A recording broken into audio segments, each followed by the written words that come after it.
2021లో వర్షాలు వచ్చి వరదలు వచ్చి మా ఉప్పలంతా మూసీలో మునుగుతే కనీసం వీళ్ళు ఎట్లున్నారో మునిగినరా సచ్చినరా బతికినరా మునిగిన నీళ్ళల్లో నుంచి తేలినరా వాళ్ళకి నీళ్ళల్లో మునిగిపోయిన టీవీలు కాలిపోయినాయా ఫ్రిడ్జ్లు పేలిపోయినాయా ఇండ్లల్లో వాళ్ళ ఉప్పు పప్పు బెల్లం చింతపండు బియ్యం తడిసిపోతే వాళ్ళు బతికినరా వాళ్ళకు భోజనం ఎట్లా అని ఎన్నడైనా ఆలోచన చేసినవా రాజేందర్ ఎన్నడైనా ఈ పేదోళ్ళ కోసం 10 ఏళ్ళు మంత్రిగా ఉన్నావు కదా చంద్రశేఖరరావు మంత్రివర్గంలో ఏ ఒక్క రోజైనా ఈ ఉప్పల్కి ఏం కావాలని ఎన్నడైనా వచ్చినవా ఇవాళ హుజూరాబాదులో పోయి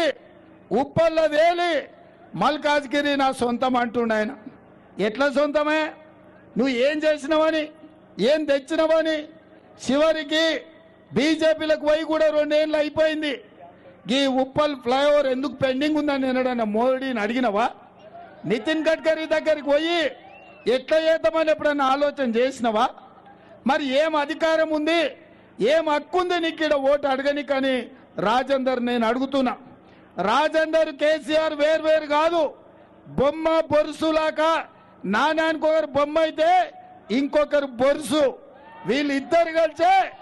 తెలంగాణని 10 ఏళ్లలో 100 ఏళ్లకు సరిపోయే విధ్వంసం చేసిండ్రు కేసీఆర్ కాళేశ్వరంలో దోసుకుంటే ఆర్థిక మంత్రిగా నువ్వే కదా సంతకాలు పెట్టి 1000 కోట్ల రూపాయల బిల్లులు ఇచ్చింది కరోనా సమయంలో పేదలకు మాస్కులు కొనాలంటే పేదలకు మెడిసిన్ ఇవ్వాలంటే పేదలకు ఇంజెక్షన్స్ ఇవ్వాలంటే వాటిని కూడా సిఎస్ఆర్ ఫండ్స్ ను కంపెనీలను బెదిరించి